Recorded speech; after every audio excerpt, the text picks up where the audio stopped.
So ayan guys, ito yung ginagawa naming lumpiang gulay. May sayote, may repolyo, kamote, siyempre hindi mawala ang carrots. Merong singkamas para crunchy. So ayan lang. Tapos yan, pag sumasamahin lang yan sila, hihiwain ng mga cubes into cubes sila lahat. Tapos itong repolyo hihiwain ng pahaba, pinong-pino.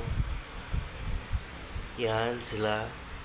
Yan pare-pareho ang pagkahiwa, dapat cubes. Square na maliliit. Square.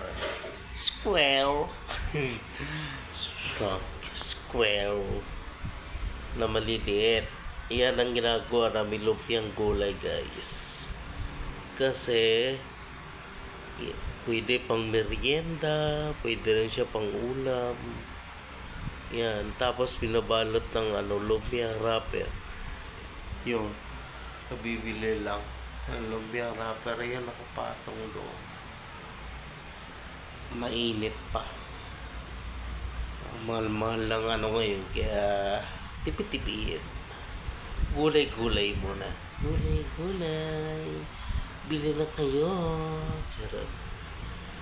Napakasarap niyan guys pag naluto. Siyempre, titimplahan mo din.